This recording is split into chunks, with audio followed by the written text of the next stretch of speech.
The most recent round of Season 3 of the Full Send Sims Esports iRacing Spec Miata Championship was contested on the roomy but fast 4 miles of Road America.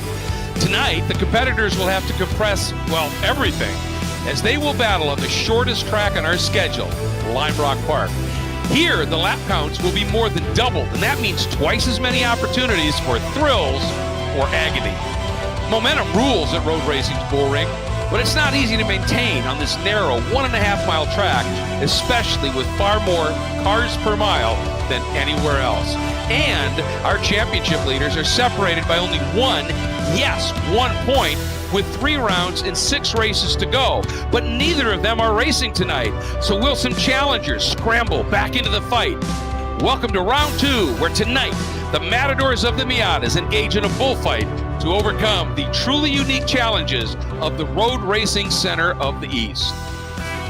Hi everybody, I'm Greg Creamer, joined by Kyle Heyer. And Kyle, one thing we have come to know over our years of doing this, and in real world racing as well, Lime Rock never fails to entertain. Oh, this little bull ring has got, I mean, it's probably got the most action per mile of racetrack in the country, because it is a little bull ring. It's like fighter jets in a cereal bowl around here. Most of the corners are right-hander. You got that one left at turn 3 to kind of throw things off, the uphill to downhill, big compression and lift off even in some of these cars at high speed. It's a great little place. You get a lot of laps too, so if you've got an Achilles heel, particular pertinent to me this week, but if you've got an Achilles heel in one corner, you're going to see that over and over and over again.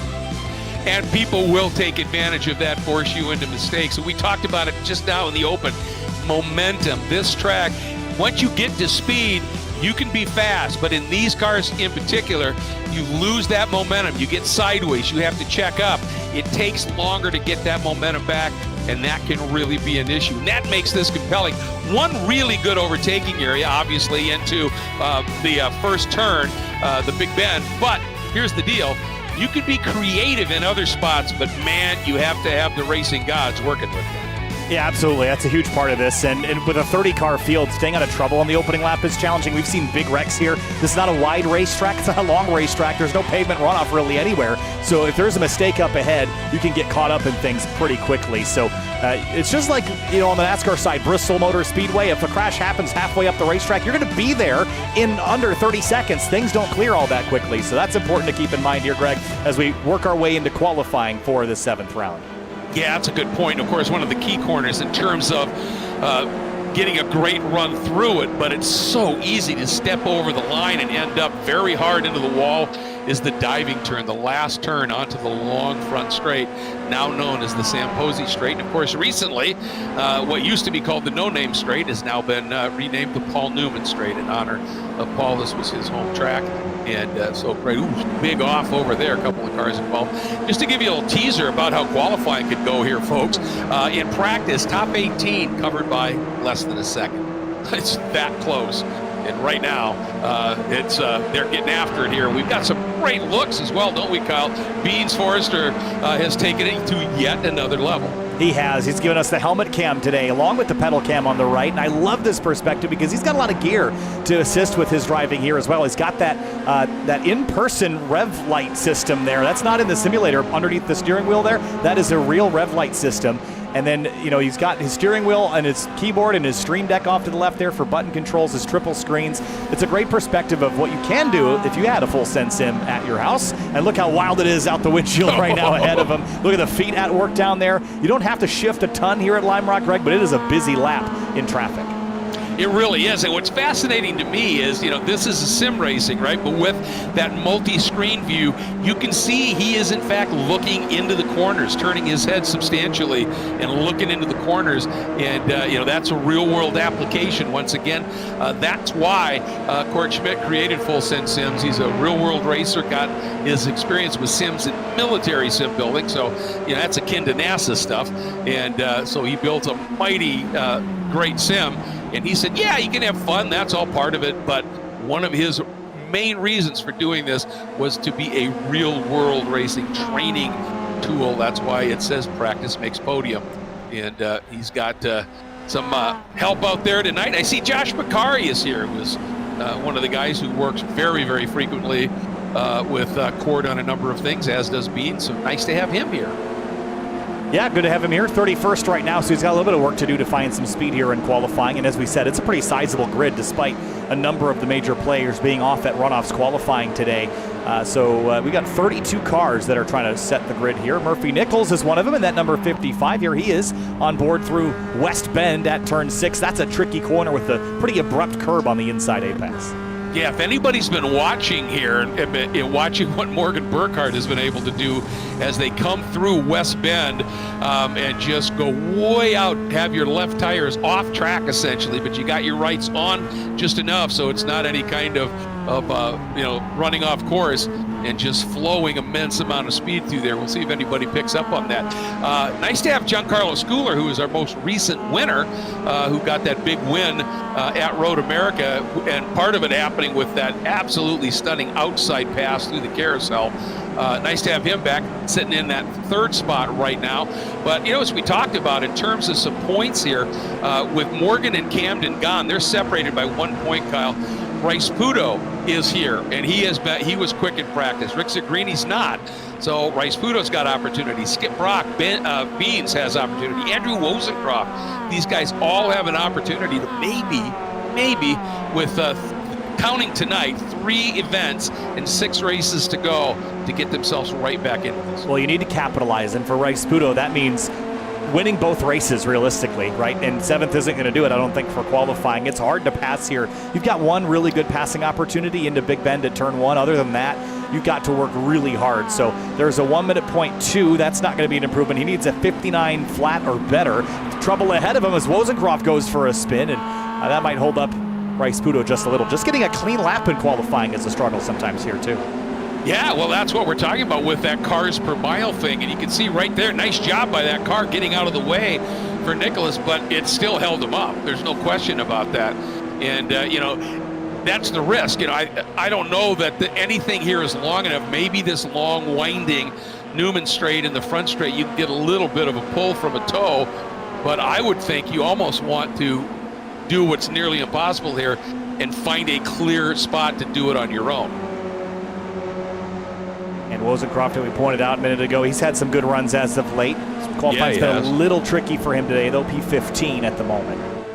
Comes in 7th in the point, so really having a really stout season here. And he generally ends up, finishing right about where he qualifies, so he doesn't lose a lot of ground, and he's become very steady in that regard. And but we've seen him up in, on occasion, he's been up well into the top 10, and so this is kind of a breakout year for Andrew. Look at the grin; he is having fun here. It's a fun racetrack. I mean, you get to do a lot of reps, and I've always been a fan of tracks with shorter laps. For that reason, you just get to do the part of the lap you like the most over and over and over again. And Wozencroft looks like he might be setting up for another flying lap here. That was a slow lap of 117, so gearing up for another flyer. And Forster still leads over Piatek by 91 thousandths of a second. Andrew Gill end up into 9th place, but he's taken a moment here on pit lane to get set up to go again. Yeah, about 3 minutes left or thereabouts, so not a whole lot of time. You don't want to be wasting too much here. See what he's going to be able to put together here. Gianni Morrow, nice to have him with us as well. Trace Hance is running up in the top 10 as well right now, following Skip Brock Jr. in that 32. There's that curb I was talking about, that big bounce on the right. That's one you want to avoid. There are some apex curbs you can tackle here, and some that help you rotate the car, like at Big Bend and at turn 3. But there are others like 6 and 7 that you probably don't want to get too aggressive with. Boy, Trace got a nice little toe here, if that didn't upset him very much. And yeah, not an improvement, unfortunately, but really consistent laps he's putting in here. Talking about Gianni, he was just outside of the top 10, so that's a really stout effort for him right now. See Soto is 4th, Brock 5th. Sorry about that. I was say that left turn 3, that's the only time you're changing direction. Now, typically, if you're going to have an open setup race here, you'd set the car up to go right, like an oval car. But here, we're running a fixed setup, so that's your compromise is going to be your left side tire wear, because this car's set up pretty neutrally to go left and right, but you're leaning on those lefts a lot. And it's not so much the wear as it is the temperature, but have a look at the weather here, Greg. It is a cool day in Lakeville. Yeah, it is. Wow. 68 and 81 for the air and track temps, so that's probably manageable for the tires, given that you're not sliding them around too much. Interesting to see what these two do here, because it looked like Trace had more speed than Skip. 5th. But he never could get through. Yeah, nice run by Skip. It's not bad at all. No. Bryce Budo got bumped down to 8th. I think he'd like to pick up, and he does not this time. He's going to have one more lap to do it. He needs to find 4/10. Well, he's got Soto in front of him, and Josh is really quick.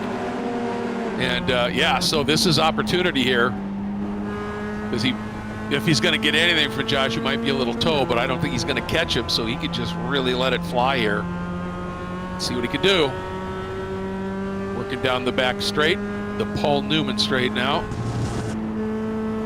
Great piece of track here. Hear the revs climb over that crest. It's it's like a cat getting progressively more upset. And that's a great description of it, because that is, yeah, when you've got small, high revving engines, that is exactly what it sounds like. Here comes Bryce Budo. It looks like it could be in the green, and by a pretty large amount. Let's see, is it going to be? 59.146, that puts him 3rd. Wow, did he need that? What a lap. Just in time with the last 20 seconds of qualifying here. That pushes Giancarlo Schooler to 4th, Soto to 5th, Hance back to 6th. Gilliland hanging right in there in that 10 spot right now. Reef Aziz in the 212 coming across the stripe. It will not be a pickup there, and qualifying is complete. Time is out, and we are done here for qualifying. There's Lime Rock Park in all of its glory. Don't need to get that high on the blimp cam to show you the whole thing here this week. 1.5 miles, Greg, and it's got so much fun packed into such a tight space. Yeah, it really does. It's got a little bit of everything here. You know, the climbing turn, the diving turn. West Bend is just a super high-speed sweeper. Big Bend, that multiple apex right-hander, the lone left. I mean, it just really, and then down Sam Posey straight here, you see the bridge. And that pagoda on the right was designed by Mr. Posey as well. I did not know that. Yeah, he is truly a Renaissance man. Self-taught architect. Wow. Yeah, pretty impressive stuff.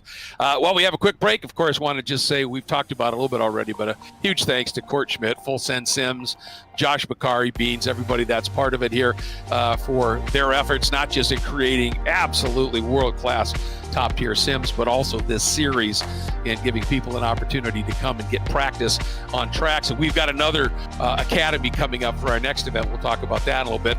Want to remind everybody that top 3 in the championship at the end of this season will get points, get trophies, of course, but the top 3 that are eligible for the hardware, if you're the highest eligible finisher, you get a Simagic Alpha Mini GT1 wheel. If you're second in that chase, you get the Simagic DS 8X shifter, and if you're third, the Stream Deck Plus, which you were talking about, is being a pretty cool thing. Need to also say a big thank you to Farah. They came on board middle of last season. Florida-based series that's expanding next year, and they are renowned for giving both competitors and spectators an extremely reasonable entry into events. So go to farausa.com, check that out. And of course, our long-term supporters, Frank Rodriguez and 3P Logistics, came on from day one, and they have been absolutely awesome, as has Final Turn Motorsports, Rob Greenwood and his gang, just doing a superb job. And midway through our first year of 2023, Wine Country Motorsports came on as well. So really just so grateful to all of them as the field is starting to build and get ready here. What I was going to talk about, and we will mention it again, our next event next Tuesday night will be at Mid-Ohio Sports Car Course. And if you're looking for a little extra time, a little extra training there, we are going to have a Racecraft Academy this Thursday, Mid-Ohio Sports Car Course, fullsendsims.com for more information. We're off on our pace lap here. And it happens quickly. Olivier Piatek Yes, it did does. not take the grid, Greg, so he will start he from did the it pits. again. Beans, Forster, and it would have been Piatek, but now it'll be I think, Schooler that would shift up to that front row, Greg.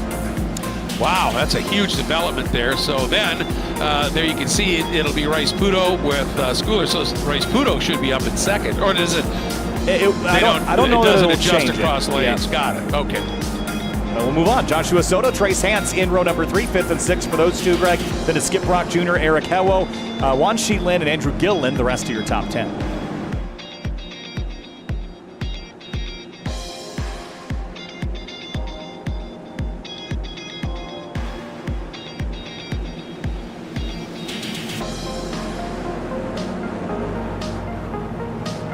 Field working its way up and over that amazing rise here as you see the rest of the grid continuing on. Yeah, and this is going to be a 21-lap race, 2 20-minute events back-to-back here, Greg. So it is going to be a pretty frantic getaway for everybody. When we come down the hill, we're going to turn them loose. And once they go, it's game on for 21 revolutions around Lime Rock Park. There's your starting lineup, and it's gone it away. And, Greg, it's time to go racing from Lime Rock. Yeah, kind of like getting spun by a top, isn't it, when you start getting the laps going here. And we are ready to go. Beans, Forrester on the inside, bringing him to the line, as you said, with Giancarlo Schooler. Little peek there by Josh Soto. And we're green. We are racing. First of 2. Oh, and Soto missed his shift, and he just about got hammered by Skip Brock in the back, but everybody gathers it up. Schooler from the outside trying that big move around, and we've got somebody rotating right in the middle of the pack. And now a couple other cars. Skip Brock, one of them involved. That is a shame. I think I saw the 133 and the 212. Wow, that's Arif Aziz. Oh, the 73 it was, sorry. Yeah, and Court Schmidt was in there too, Greg, also. No. It's tangled. We'll take a look at that one later if we get the opportunity. But Schooler leads over Forster, Hance, and then this mess of cars battling for third place. Tight squeeze from Forster on Hance. There's a lot of trust involved with that one. Yeah, and Haywo down to the inside too, I think. And giving it a really, really nice run, and he gets through. So Rice Puto again started up what would have been third and has faded back a couple of spots. Not how we wanted this to start. Gilliland really doing a nice job on the start, up into 6th. Yeah, and the lap 1 is done just like that. Look at the background. There's a 77 of Soto popping out on Charles Wallace, and a run down into Big Bend. I think Soto either missed a shift or hit the rev limiter. And he ended up just getting tagged. There's nowhere that Skip could go, and I think that has affected a number of other things. And Wan Chi Lin now in the number 68, right there, that car with the blue and orange and the star on the side has moved up from his starting spot as well. And once he's starting to get his head around these cars, and he has, when he's joined us, has been really quick. He has, and up one position here, chasing Soto and Gilliland. Here's that rise. You hear the revs pick up over the crest there. And Beans Forster has run down Schooler already. He has shown up to play today, hasn't he? Yeah, he has. Absolutely. Taking a peek here. Got to be really careful into that downhill because it falls away. You lose grip until you get to the bottom. And if you hit it just the wrong way, you hit that bottom with too much speed, and even that isn't going to hang on to it. Now look at Beans. He got to run. Oh, trouble behind him. Schooler defending. Hello, Enhance, Tangle. Ooh, and Hans way wide as a result. Nice save, brings it back on, but gonna lose so many positions here.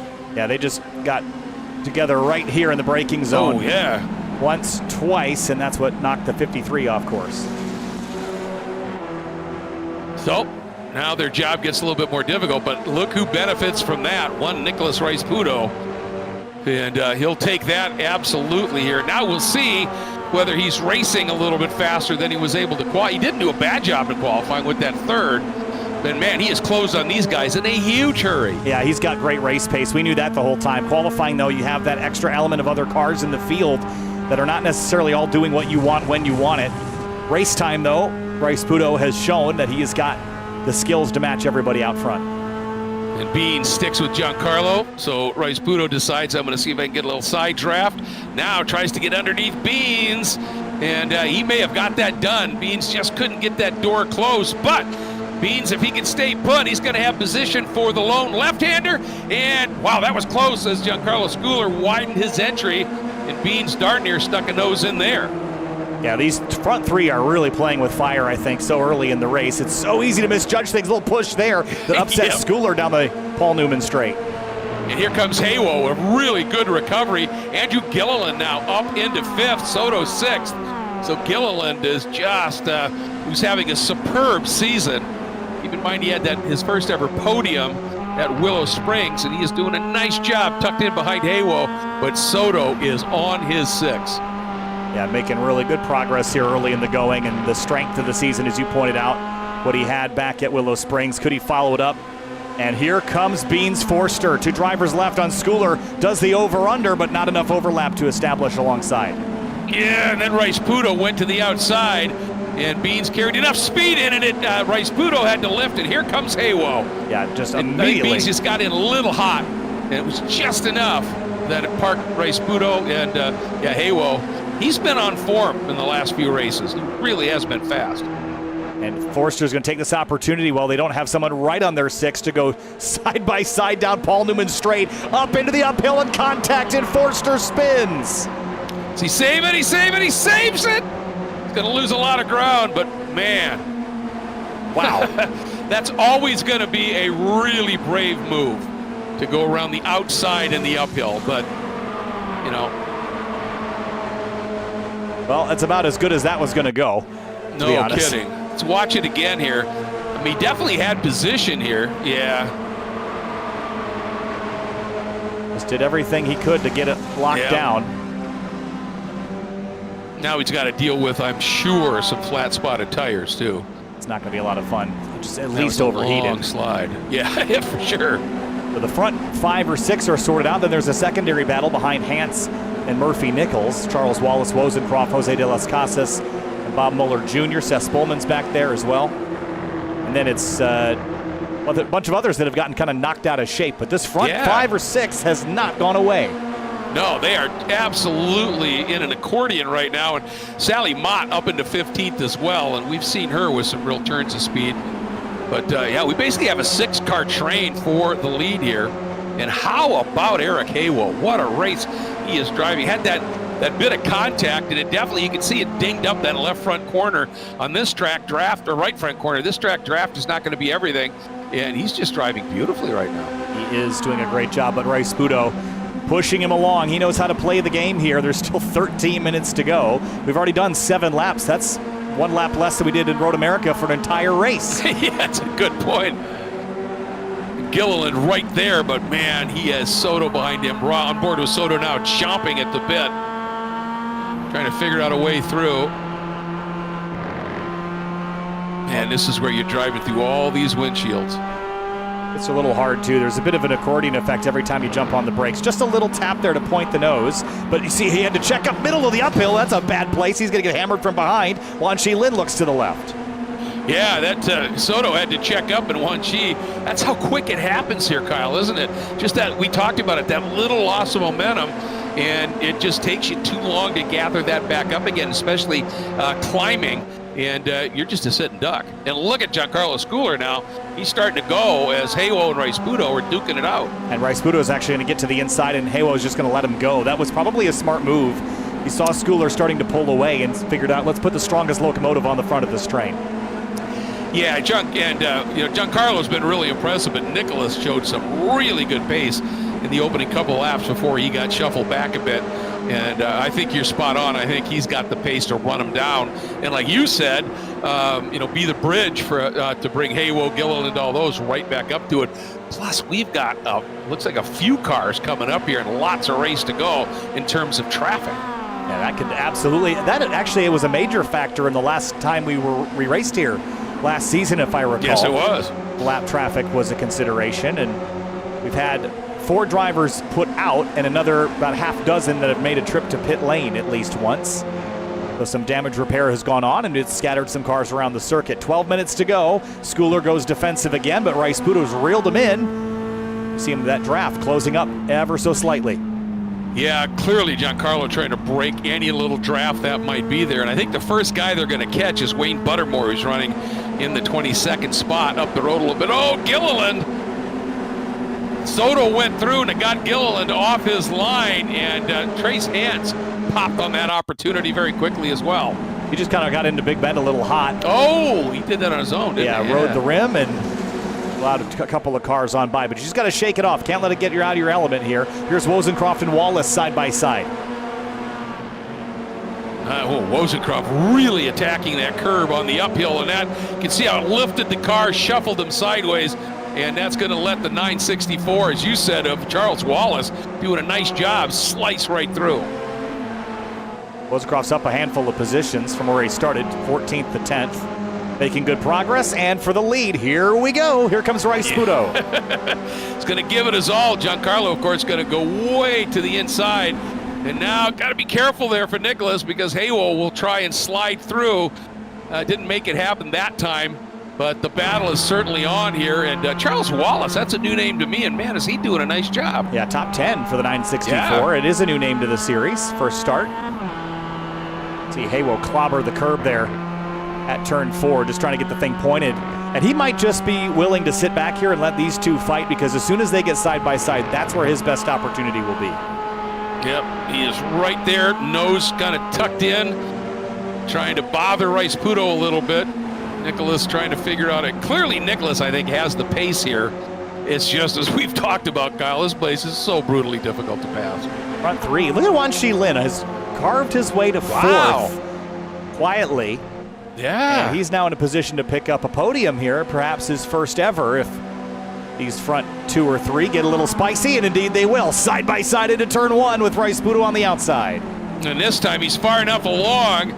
I don't know if he's going to be able to make it work, and Haywo's going to come through, and actually, for Nicholas, made the effort and lost another spot as a result, which has brought Wan Chi Lin and Soto right there, right into it, with Hans, Gilliland, and Nichols are all in that same queue here. Yeah, it's great stuff. It's so frustrating when you're on offense and then all of a sudden you're like, oh, I got passed. It's like you're a sniper, all of a sudden you get shot. It's like, that was not in the plans here. Exactly. I had you in my crosshairs. It looks like Trace may have had a slowdown of some sort. Yeah, easy to get that on the uphill if you're a little cheeky. Ooh, Rice-Puto really trying to roll some momentum here. Get a run on Haywo. Ooh, Haywo got that inside curve a little bit, and that'll, I think Nicholas may have been just too close to do much with it. There's Buttermore in that lime green and purple machine that they are coming up on. He's doing a nice job in terms of his pace. He's, around here, it's easy. The laps happen so fast that if you're just, a couple of hundredths of a second off, you can stay out in front easily enough here, and he's doing an okay job.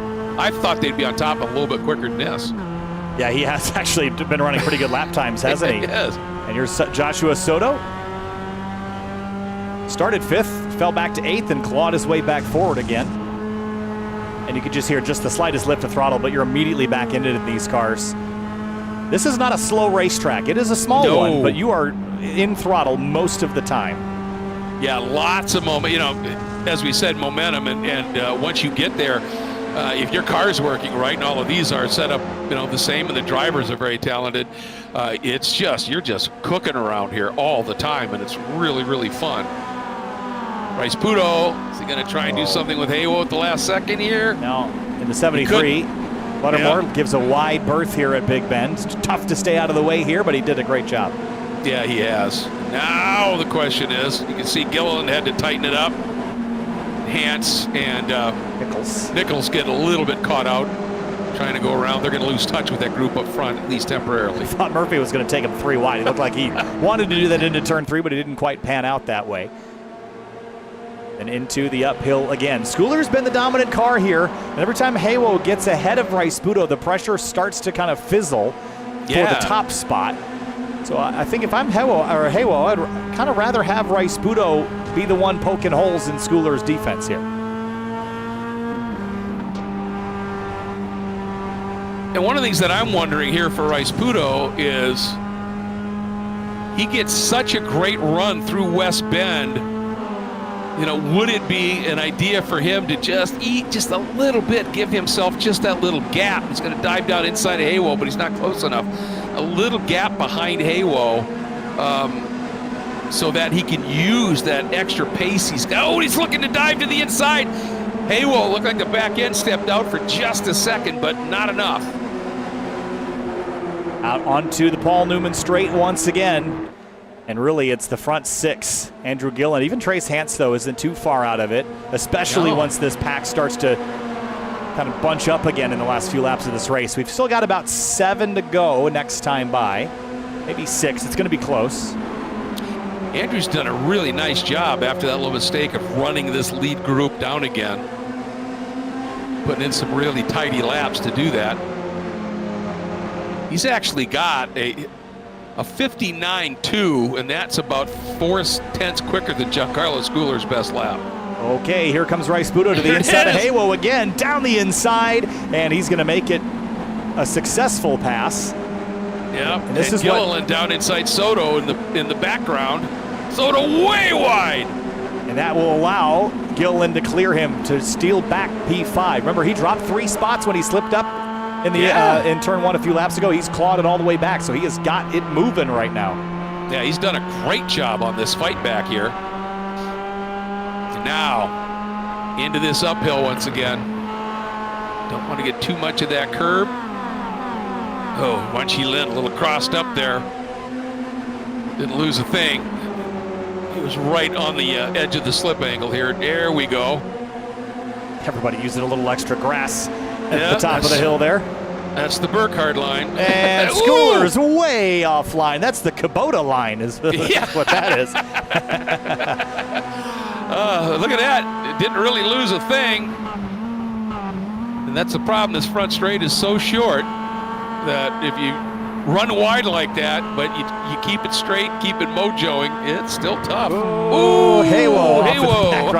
They are definitely trying to carry more momentum than they have available as far as grip in their tires. At this point in the race, might be a little bit warm from pushing them. And Beans Forster's got problems. He's back out on the racetrack, but what happened? He just came down pit lane. I think I got a reset. Okay. Not exactly sure why. He was caught up in that Shimazla. Ooh, look at Hance. Really had some speed, but there's nowhere he could go with it because he knew West Bend here was coming up. And there you see Rice Pudo again. And that is the line that Morgan Burkhardt has used to such good effect. And he really has some momentum here. Now, Schooler staying tough to the right, but he's going to leave a little bit of a door for Rice Pudo, and Rice Pudo's going to jam down the inside. Wow. Oh! They both go in contact. Schoolers around Rice Pudo, gets sideways but hangs onto it, but loses a ton of spots. That's a surprise to me that Giancarlo would even open that up. Yeah, he moved back to the left. It opened the door for Rice Pudo, and then it just all went wrong. Here's what happened from a different angle. Let's go from high above here. He moves left, opens the door here for Rice Pudo. Rice Pudo fills the gap. Got up on the curb and just understeered a little bit. That's all it took. Yeah, that definitely was not on Giancarlo. Looked like he did give him some room. That's a shame for both of them, obviously. But look who's leading. Wan Lin, and he's not going to want to give it up. We're coming to 3 laps to go, 3 minutes left on the clock. Heck no. And Eric Haywo had been the guy in the position here, but he had to check up a little bit when that happened, and Wan pounced. And now here comes Andrew Gilliland. He's third at the line. He's third into Big Bend. He's got it. And look at Rice Pudo throwing caution to the wind, just chucking it around the outside here, trying to get himself some sort of position to fight back into this. Yeah, he's got a lot of work to do in 2.5 laps. Andrew Gilliland is tantalizingly close to his first win. His best finish, a third at Willow Springs last time. He is going to beat that. I'm sure he'd love to do it with one more position, though. Oh, you bet, you bet. And what a fight back. He dropped back to 9th at one point? I think so. Graphic shows 10th, after that actually. little off. Yeah. So that was, he had that little mistake. And look at this now. I mean, Wan is easing away a little bit, and Gilliland has a little bit of room back to Haywo, who's now got to deal with, I'm sure, a red-misted Nicholas Rice Pudo. Yeah, he's not going to be stoked about that whole situation. He'll probably feel like he was pinched or that he contributed to it, but either way, guilty conscience, perhaps, or frustration. See if he can channel it into a podium or better.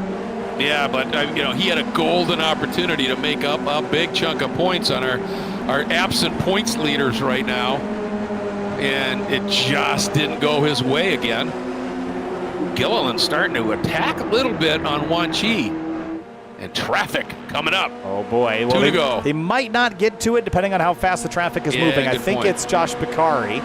Last time by, he was 1.5 seconds off. I don't know. I don't think they're going to get there if he keeps that pace. But Andrew Gilliland has reeled in Wan just a little bit this lap. It's 0.3 of a second. He's only going to have 1.5 miles left to do it, though. Well, let's see what he can do. This is going to be the start of it. Get a nice toe if you can. Really drove that really smoothly. See what he's doing. He's definitely closing. It's not by huge chunks. And look at Rice Pudo down to the inside of Haywo. He's not done with this yet. Haywo trying to cross him over, but he couldn't quite get down the inside. Well, I'll tell you what. Where Rice Pudo sits now, if Gilliland makes a lunge on Wan, Rice Pudo might be in the catbird seat here. This is going to get wild here, I think, in the last few corners. I think Gilliland is going to send it. I mean, how close are you? But remember, don't throw this away, because even if you can't get it done, Greg, he'll start second for race 2. That gives him an equal opportunity there. So I wouldn't just go Hail Mary here. You've got to be careful. But look, he just chucks it into 6, clobbers the curb, Greg, coming into the final corner. And Wan got a little offline, missed the apex there at 6. And Rice Pudo closing up as well. Here we go down the hill. Rice Pudo, he's going to go for it. He has to go for it. Gilliland senses it, covers. Rice Pudo going to try and go between them. It's going to be Wan Lin, but at the line, it's barely Gilliland. Oh, how close was that? And then everybody else funneling through, too. Whew. How about 17 thousandths between those two? Yeah, wow. That was cool. That was a finish, yeah. Nicholas Rice Pudo, you could see him thinking, right through the middle, see what happens here. So close, but he did get back to a podium, so that's what he needed to do. Wan Lin picks up his first win in the Full Send Sim Series. Yeah. How about that? Opportunistic, for sure, but that's how you got to get it done. Look at there, folks. You see the margin between Gilliland and Rice Pudo. That's 17 1/1000ths. Haywo, who drove a really good race. How impressive has he been? Trace Hansen, 5th. Soto getting back up into 6th. Murphy Nichols, 7th. Jose de las Casas, one of the owners of Farah, up into 8th. Giancarlo Schooler after the off at 9th. And Andrew Wozencroft, another top 10, Kyle. Yeah, great job there for Wozencroft. Bob Mueller Jr., Seth Spolman, Beans Forster rebounds for a 13th after having a spin that dropped him all the way to the tail of the field. Sally Mott, Nate Spitz, top 15s there as the results clear. So, well, the first race is complete, Greg. We've got a whole other one left to do. We learned that the front two tangled. That was not what they wanted to have happen, but you said opportunistic, and I think it's all a factor of circumstances. I mean, sometimes you're good, sometimes you're lucky, and some days you'd rather be lucky than good, huh? Yeah, absolutely, and it really comes together when you happen to be both. And those are the rare days, but the special ones. But yeah, I mean, obviously, with the pace that we saw up front between the leaders that were really duking it out, Giancarlo and Nicholas, and everybody up there, it was really going to be difficult for the guys behind to do something without having a little bit of a break here and there, and they got it.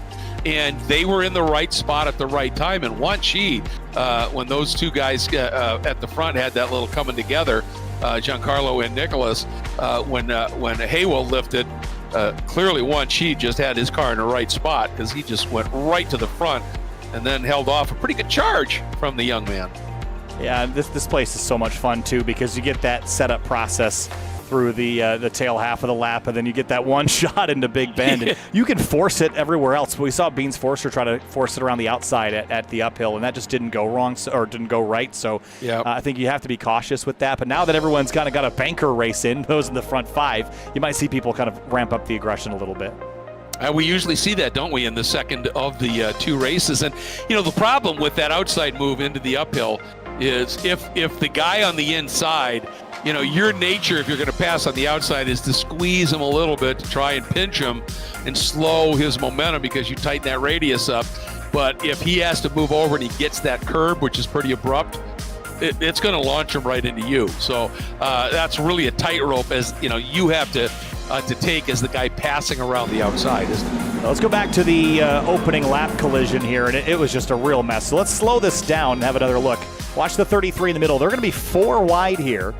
Yeah. With Wan Chi on the inside. It's the 954 on the outside, and it's just too many cars, too small of a space. And, when we see 4 wides like this, Greg, it doesn't surprise me that there's a collision because the iRacing spotter doesn't even call 4 wide. It only goes up to 3.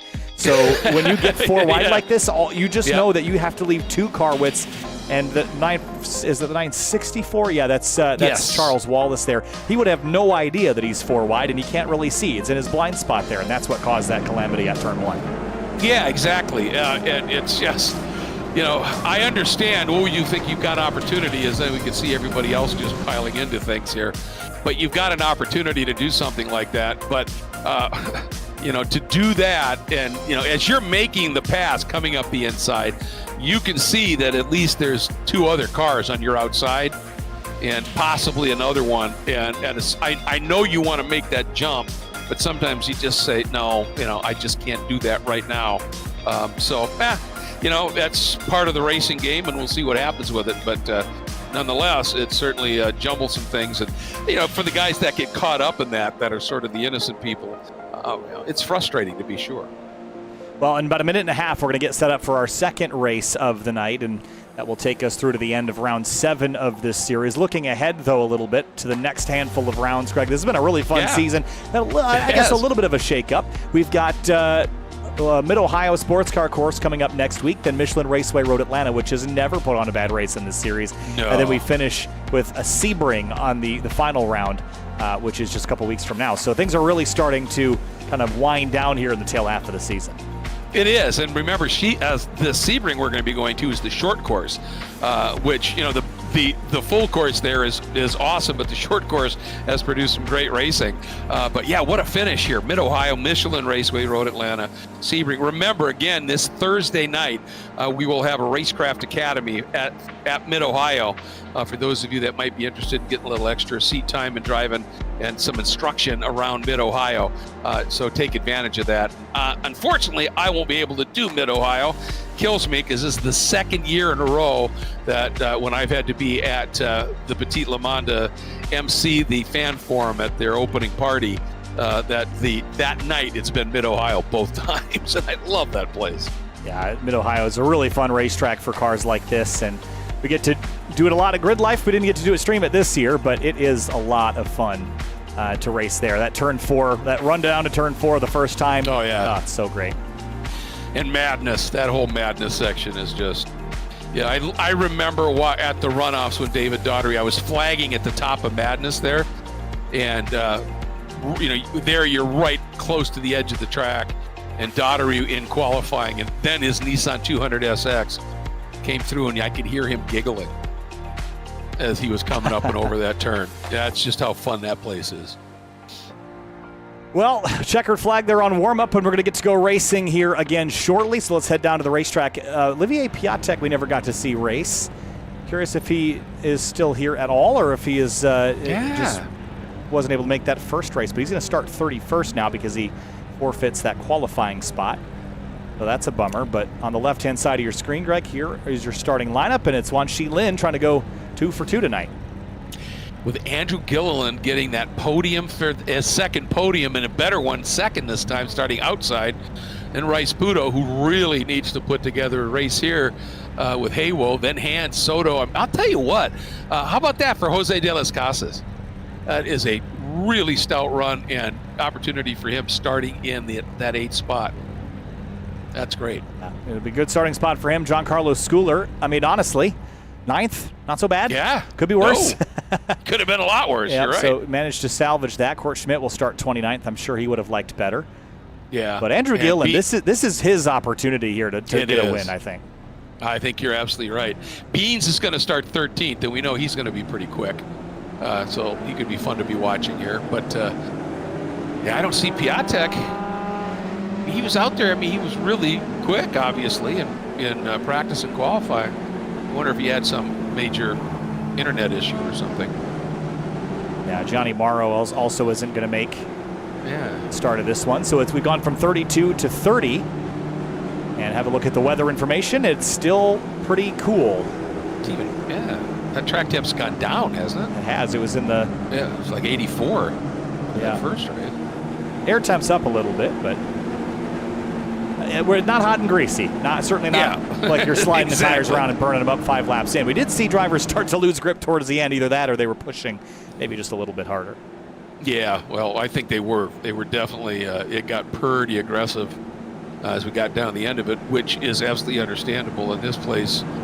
It just comes at you so fast. And, you're generally, with the exception of this front straight, even on the Paul Newman straight, you're still moving. The car is still moving around. You're shifting those little flicks here and there.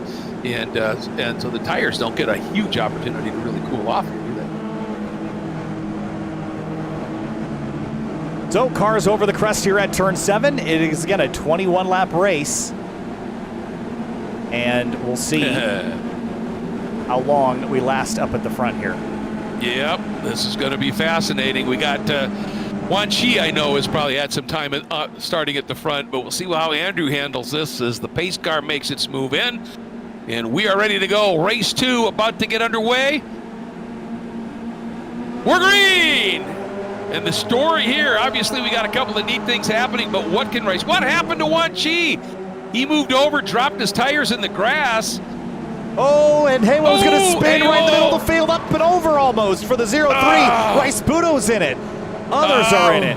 And it's calamity at turn 1. And Rice Puto all the way to the back. And other cars and Court Schmidt caught again. Wow. Oh, the frustration. That's the problem with, being mid-pack. But look, you called it. Look at this. Oh, there's more in the background strip. Wow, up and over. Oh, huge. Sawyer Richards is in between the tire bundle and the wall, and he is not going to get out of there. Holy cow, what happened there? There was a spin ahead of him, and he just got collected and launched over the barrier. Oh, boy, look at that. Oh, jeez. Wow. That was Lucas Strabel. Oh, there's more trouble. Spitz went off and clobbered the fence at turn 7. That was huge. That's that downhill we've talked about when it goes wrong there. Oh man, that was a miscalculation and a half. Huge. Oh. That guy can't hit the disappear button. You got to make sure you clear him. Oh, Hanson Look Lynn. at this. Yeah. As if we haven't had enough drama. This. Oh, boy. Yeah, I know. Murphy Nichols, is he going to do 3? No, he's going to give Wanshi a push. Yep. Schooler's up into 5th. Forrester is 6th, Kyle. Wow. He snuck through that mess. I think it's safe to call that one a Grand Carambolage. Love that word. Not necessarily they have to use it, but Hans is going to be off way big at turn 6. He pulls back on course and keeps the spot. Ooh, this is nasty for the 55 of Nichols. And Beans gave him enough room, and it actually hurt Beans, but that was a really considerate thing to do because they were definitely going to have a bit of a coming together there. Oh, big lunge here by Giancarlo on Wanshi. Then Beans to the inside of Murphy Nichols, and there's more battles going on behind them. Wanshi's going to have 2 tires in the dirt there. Beans on the outside of Murphy, and then Bob Moeller Jr. We haven't really talked a lot about him tonight, but here he is up to 7th spot after finishing 11th in race 1. This was a pretty darn good run for him, yeah, and having an opportunity now, as you said, to crack this top 10. And boy, I'll tell you, great opportunity for him to just sort of try and stay with Beans and watch what Beans is doing here. Beans is certainly, one of the best and a great instructor. Ooh, Bob a little wide there.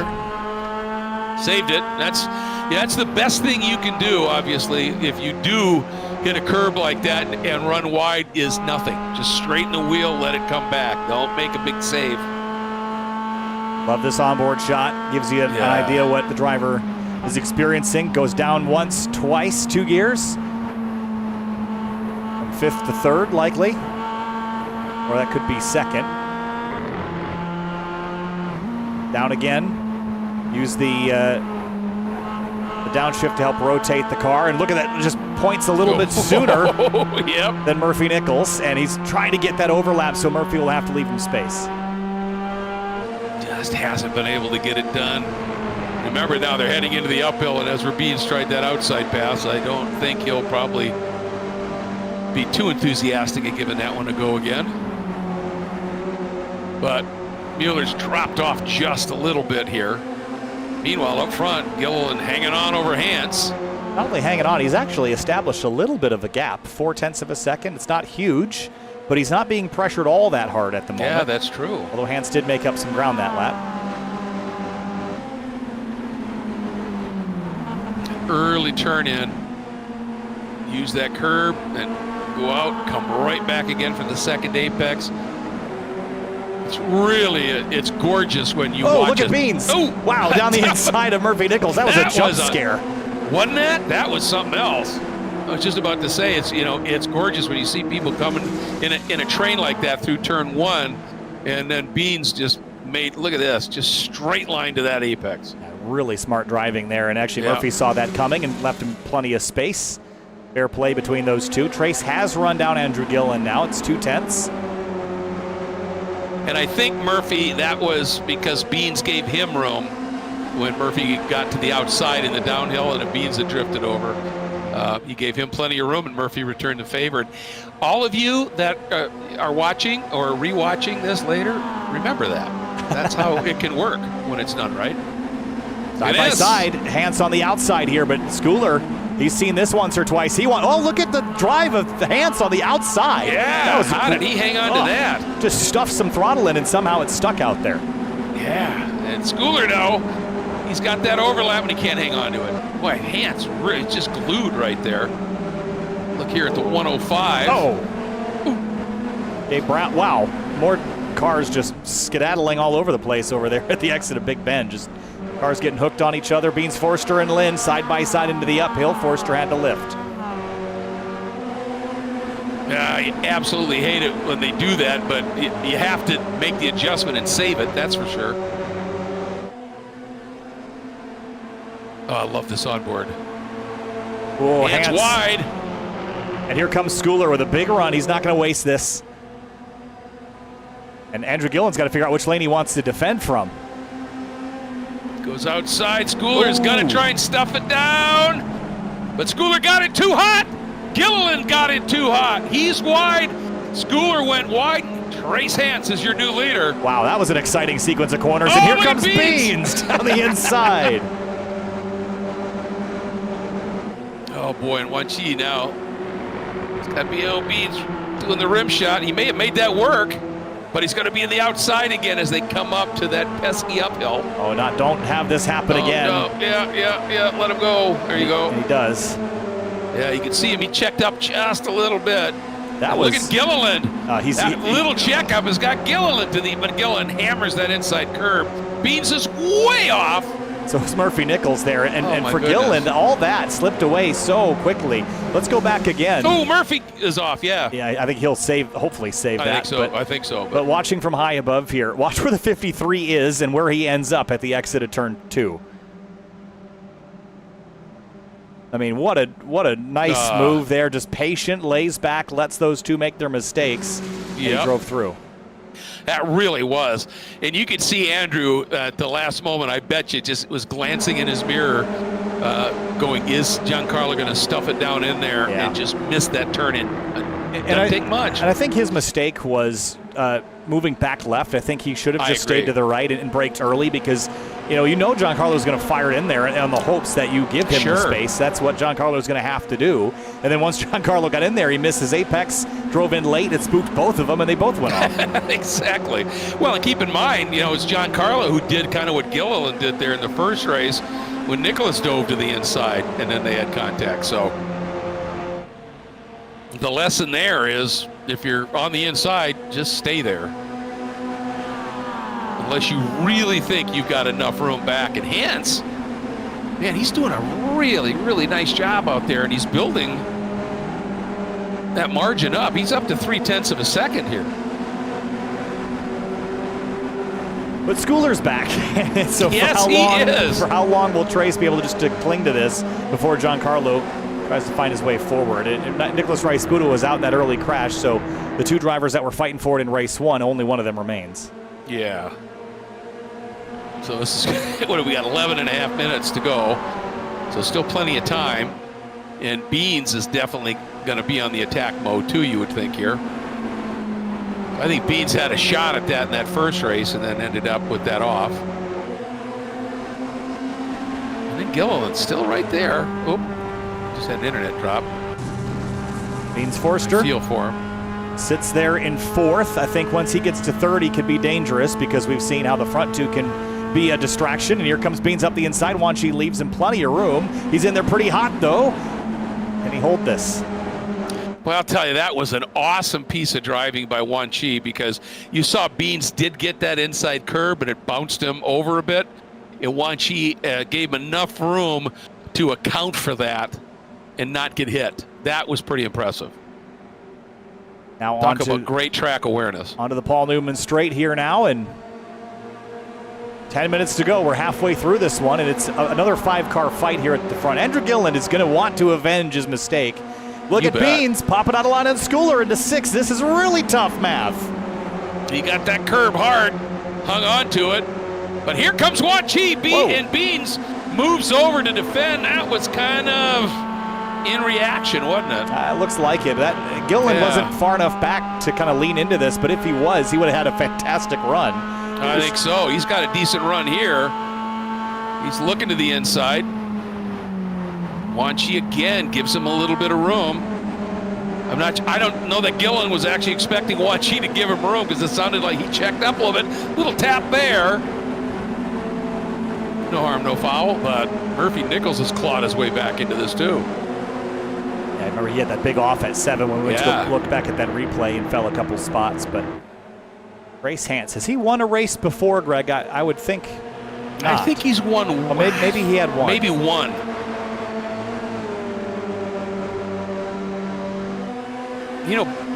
Skip Brock is not too far back of this group either, right there, with Haywo chasing him. He has had an interesting evening. 22nd place in race 1. Yeah. And now he's as high as he's been all race at this point, P7. Oh, Schooler to the outside in Big Bend. Oh, is he going to make this work? That is such a tough move. Oh, they're going to tangle. Oh, and he's off. Forster looks to the right, and Schooler's just going to finish it here at turn 3, but not quite. Oh, they're going to tangle again. Oh, man. This is incredible. They just kept trying to clear each other and kept hanging up like a cat claw on a T-shirt, just clinging to the corner there. I bet you have lots of yes.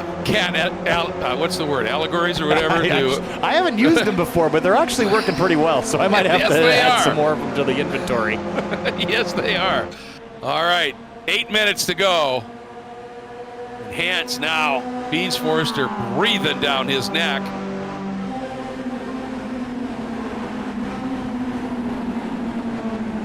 Front three that have sort of separated themselves. Juan Shi-Lin and Andrew Gilliland, they finished first and second in the last race. They're now fourth and fifth. Turn three's been the hot spot as of late. Yeah, it has been busy there, hasn't it? Oh, Beans hunting. He is hunting right now for sure. Here he goes. Does he have it? No. On board with the lead car, and on the bottom right, we've got the trail car. I love this. Got the battle from both perspectives here.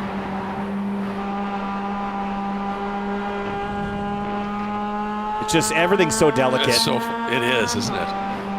You just, one guy slips and you just follow him off the road, and just like that, Hans slips, and look at Giancarlo Schooler fully committed to driving in the grass at 110 miles an hour, and here comes Forrester for the lead.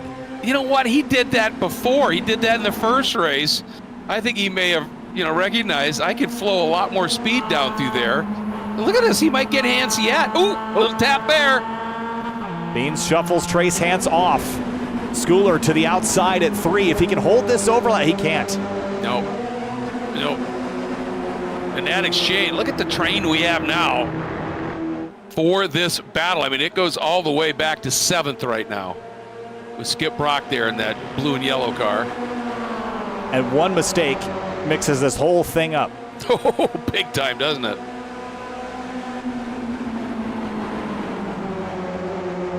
Ooh, Beans a little wide there. Look at the 53. The huge slide for Hans. Wow.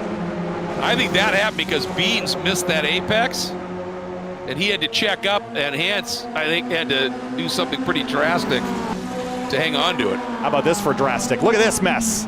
Oh. For the lead, too. Here comes Schooler on the outside. Here comes Schooler and Gilliland trying the outside of Juan Shi. Oh, great stuff. And Schooler's through. Gilliland really wants the inside of Lynn, and he's got it, but now it's the wrong side of the track for turn 4, so he tucks back in line, and Nichols is through on Skip Brock. Oh, and I think Andrew's got a little overlap here. He does. He's up alongside Juan Shi.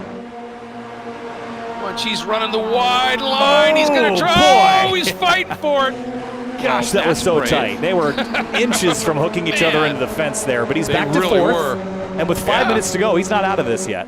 No, and Nichols is now, looks like he might be starting to bother Juan Shi for a little bit. And again, there's Schooler doing that really wide line.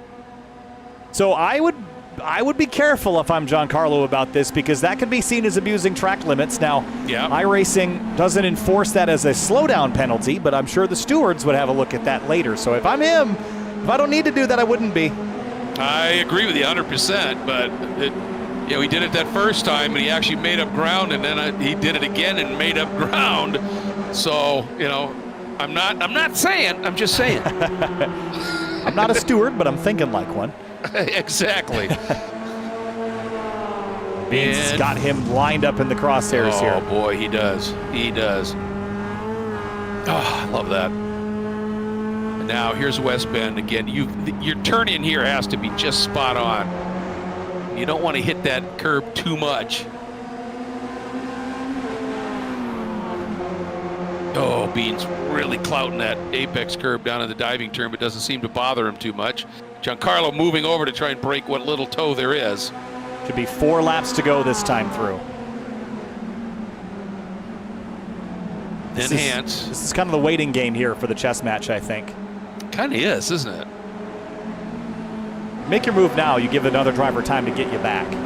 Yeah, that's a great point. These drivers. Oh, speaking of which, Haywo diving down the inside of Nichols.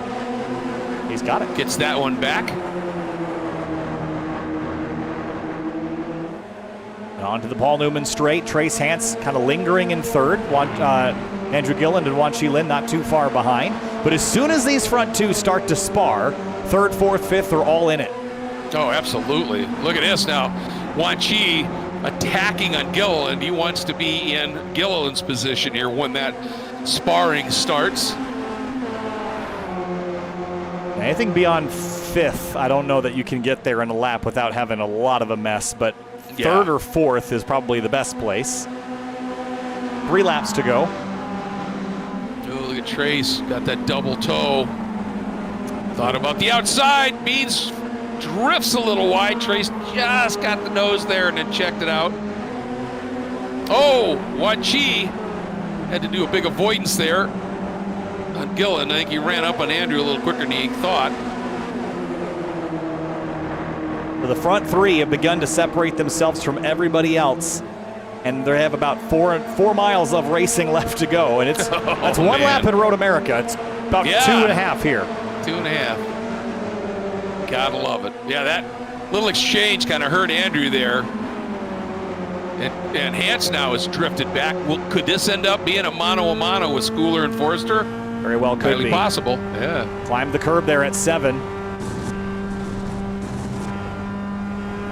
This might be an opportunity here for Beans Forster. Swings to the left. 2 laps to go, Greg, and it's game on. Oh, this is so close, isn't it? What a scrap we're seeing here. Boy, and that whole group is closed right back up again, Kyle. They have, and they're ready to pounce.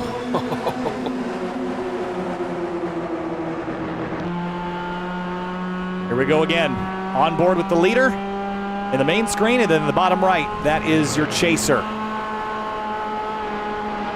A little slow up the hill for Schooler. Does Beans pop out? He thought about it, didn't he? Oh, Schooler clipped the grass on the left, was a little offline there at West Bend. All right, here we go, down the hill. Watch Schooler. Look at his exit. Oh, that's got a great exit. Hand's got to run, though. Holy cow. He's going to push Beans, and he's going to swing to the left. They're going to be 3 abreast here, I think. And we are 3 wide. 3 abreast. Oh, Gilliland diving down underneath Hance. Hance got way to the outside. Gilliland's got a nose underneath. I don't think he's going to be able to make it work. And here comes Brock on Wan Chi Lin. They all got crossed up there. Andrew Gilliland didn't want to leave the door open for Wan Chi behind. Beans Forster, his best passing opportunity is gone, so he's going to have to force it somewhere else on this lap. It might come down to the last corner, coming back to the checkers. All right, watch the uphill. Beans aggressive, carrying lots of speed on the uphill, as you would imagine. All right, turns into West Bend. Both of them wide. Hance sitting right there. Gilliland defending right down the middle on Wan Chi. It's going to hurt his exit. Wan Chi, though, ends up going really wide. Meanwhile, here we go to the line. It looks like it's going to be Schooler comfortably over Forster and Hance, who ended up getting it right at the end there for, was it Skip Brock? Andrew, hang on. Well, Andrew got 4th, and Skip Brock, and then Wan Chi. Yeah. So. Well, Wan Chi had that, just ran that a little bit wide. That was enough. Wow. Yeah, I don't know that Beans really had anything for Giancarlo. He tried to set up that last corner, but he had to clobber the curb to get the rotation he needed. And I think that might have just stunted the momentum just enough, and Giancarlo didn't make enough of a mistake to lose that race. Yeah, Giancarlo drove a really, really, really savvy race. Wow, what a battle. Let's take a look at the race results here for race number 2. And Schooler, Forster, Hance, Gilliland, and for Andrew, a 2nd and a 4th. Not a bad night. I know he would have liked to have won a race this evening, but he did make a couple of mistakes, and he'll learn from those and be even stronger next time. Yeah, and a nice top 5 for Skip Brock. Wan Chi Lin slipping to 6. Haywo Nichols, who was in the fight all night long. Josh Soto just could never get up and join that top group. And then Bob Mueller ending up in 10. Sally Mott, P11 for her. Then Spolman, Nice Jose de job. las Casas, Jim Friedhofer, Andrew Guada in the 61. Then Al Ducharme, Court Schmidt from dead last on the grid nearly to 17th. Josh Bakari, Buttermore, and Wozencroft are the rest of your top 20. Here's the rest of the order. And I think a couple of those drivers didn't even take the green from Rice. I think you're right. Actually, Yeah. they did, but they had an opening lap crash. So that includes Rice Sputo. This is a night that we said he needed to capitalize, Greg, and he did not effectively capitalize on the races this evening. Absolutely, it was and he had the speed. That's going to be really frustrating for him. I think he knew he had the pace to do it, but the universe isn't conspiring in his favor at the moment. It appears. No, unfortunately not. So that is the race results here. We'll chat with a couple of the drivers that got up onto the podium tonight. In the absence of Morgan Burkhardt and Camden Hibbett, we've got some new faces that we haven't seen in some time. But Greg, Lime Rock Park, this place is scrappy, isn't it? It is. I mean, that's the best way to put it. It's a bull ring. You race this like you would race, an oval bull ring in a way. You give that little nudge to open the door up a little bit. I mean, you have to. It's just the way it races. It's so short, so quick that it's difficult to pass without using a little bit of the chrome horn here. And, sometimes that gets the tempers up, but boy, does it produce some exciting racing. Well, we've got a couple of drivers to chat with, including Andrew Gilliland in the number 91. He was 4th in race number 2. He was 2nd in race number 1. Andrew Gilliland comes home 2 top 5s tonight, Andrew. I know tonight you would have wanted a race win. You were so close there in that first race. What more could you have done different? What did you learn tonight? I learned a lot what it feels like to be leading the race and what I have to do in order to keep that spot. And unfortunately, I just could not keep the solo pace to keep moving on with the lead. But I ended up going off there after seeing a car dive to the inside. But I gained as much as I could, made some moves, got my elbows out, and pretty happy with a P4 and a P2 on the night.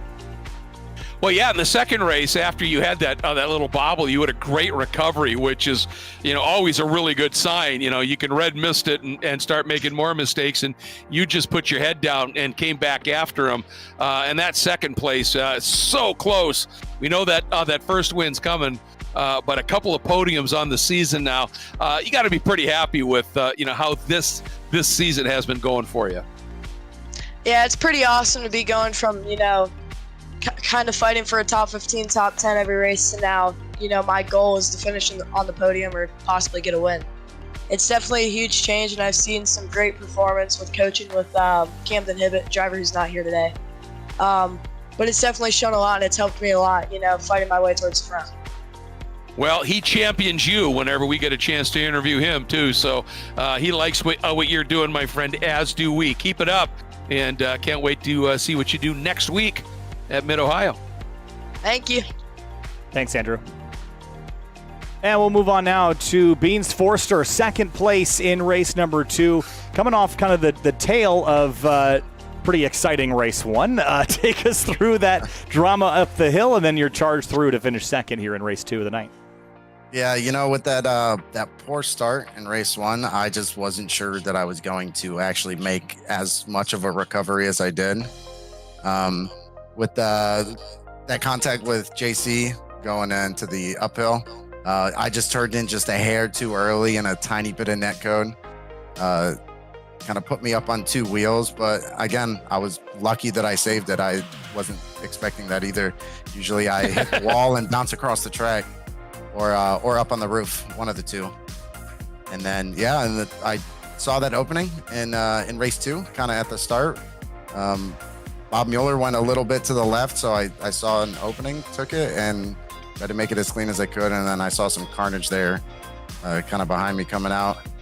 Set me up pretty good for the second race. Yeah, it really, really did. And I'll tell you what, I got to tell you, that save you made was just ridiculous. I mean, you were perpendicular to the track and somehow held on to it. You were so close. That battle you had with Giancarlo in that second race, even though you finished second, that must have been a blast. Yeah, oh, it's great. You know, these races I don't do it to win. I do it for moments like this, where it's just nonstop dogfighting to the end, and it's how you make your racecraft better. You got to come up with new tricks and some new moves to try and get past your competitors. But I was kind of in a bad spot because I had to attack JC and defend from Chase. So every now and again, I'd get a bump from Trace to kind of help me out, and then another lap or two later, he'd go for a move. So it was kind of awesome that he got that podium for the first time. But it was definitely a wild card out there, and I was not expecting that. Yeah, he was keeping you busy, that's for sure. But and both of us, we were enjoying your helmet cam with your foot cam so much. That was fabulous. Thanks for that, man. Oh yeah, no problem. I don't do it much because it's kind of uncomfortable. I got to find a different head strap. Like the straps on the GoPro are like that thick. So once I start getting sweaty, it starts getting very, very uncomfortable. Well, thanks for falling on the sword for the announcers and the viewers tonight, sir. Anytime. I do it for the fans. Thanks, Beans. Yeah, see you guys. Thanks. All right.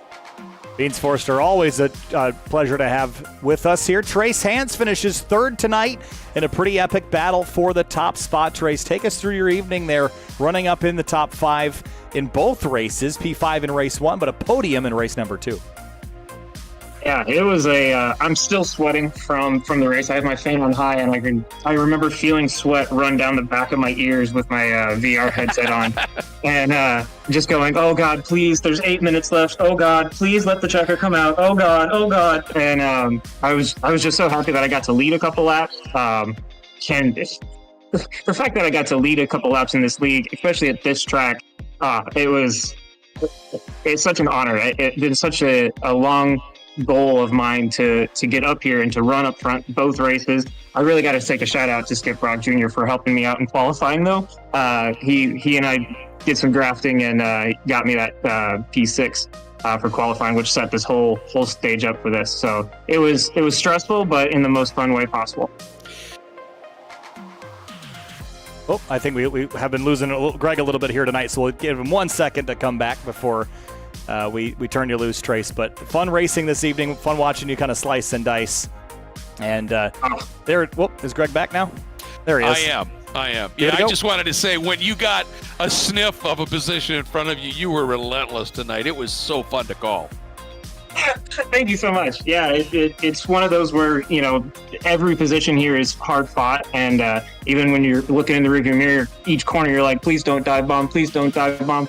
So it's come and go as, positions take as you get them. Well, and you did a great job, ended up with a podium, and it was entertaining as could be, man. Thanks so much. Thank you so much, and thank you guys for calling it. Always a pleasure. Thanks, Trace. And let's chat with our winner of race number 2. It was Giancarlo Schooler that got the job done. 9th place in race 1, got a little dramatic there for the lead for a little while and dropped you kind of out of the podium spot in that first race. But race 2, you clawed your way back to the front, battled with Beans and Trace and Andrew Gillen and others, and managed to keep it. And it wasn't even, it was close, but it wasn't as close as it could have been there at the checkers. Take us through your races tonight. Yeah, race 1, it's unfortunate it ended the way it ended, of course. Led all the laps leading up to that point and looked thought I had it in the bag. After momentum last week, winning the heat race, I felt like I could get 2 in a row. So it's unfortunate that it ended that way. But, race 2, I had a goal in mind. I knew I had the pace to win. So when all that mayhem went down in the first corner, I was already in 5th. And at that point, I knew it was on from there. Well, on it was. Yeah, you just came steaming up to the front here. And I got to ask you, a couple of times you went way wide at the bottom of the diving turn and just kept your boot in it. And it almost looked like you were able to come back onto the track even quicker by carrying that momentum. It looked like you actually gained a little bit. Was that by design or was that just a friendly surprise? I tried it the first time as more of just understeering off the track and was able to carry the speed through. And I noticed it worked. And from there on, I said, if it works, got to keep using it. I think, being a race car driver is all about finding those extra tenths and those gray areas and those fine lines. And I know maybe not everyone would like it, but you know, gotta do what you gotta do sometimes. Well, it was interesting to watch you do it, and we saw others earlier in the race exiting West Bend, going all the way onto the grass, setting up for the downhill. So others have been doing similar things as well. But man, your fight back was just great, and to get back into it, and in 2 straight events, 2 wins, you've got some momentum building, man. It's just great to see. Yeah, thanks, guys. You know, huge shout out to Morgan Burkhardt, of course, who helps me a lot and, you know, kind of critiques my driving in this car. You know, he's a frequent flyer in this league, so getting tips from him is always helpful. So good luck to him and the rest of the competitors out the runoffs this weekend, and hopefully everyone stays safe out there. But yeah, looking forward to next week and seeing if we can keep building on this momentum here. Now, we're going to bet you can, because you are driving. Oh, man, we keep losing Greg a little bit tonight, Giancarlo, but I'll thank you and turn you loose. Appreciate your time, and congratulations on picking up another win tonight. Thank you, guys. Thank you. And the Full Send Sim Spec Miata series here from Lime Rock Park. Greg, what a night it has been. I love this place. I know you love it too, and it put on a great show, but Mid-Ohio Sports Car Course next week.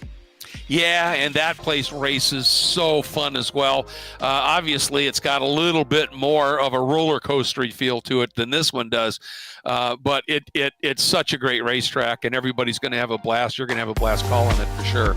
And, of course, as always, we got to say another big thanks to Full Send Sims. Court Schmidt had a rough night tonight, but in the car. But in terms of what he does for this series, envisioning it, creating it, and making it better every season that we have, a big thank you to him. I also got to say a massive thank you to our other sponsors as well. And, you know, right from the off, 3P Logistics has been there for us and done an absolutely fabulous job, as has Final Turn Motorsports. They've been supporting us. And both of them are going to be busy at the runoffs this weekend as well, oftentimes working together. And, of course, Wine Country Motorsports. If you need race gear and safety equipment, they are by far and away your best source. And a big thanks as well to Farah. Jose de las Casas running tonight, having a couple of good races as well for Farah. So a big thanks as always to Finian DeCuna for his awesome camera setup. And to Kyle, I can't find a better co-announcer. I just love working with you, Kyle. And Greg Creamer, that's me, and it's been a blast. And you will have somebody else calling it with Kyle next week at Mid-Ohio, but I'll be back for the last 2, and we'll see you then.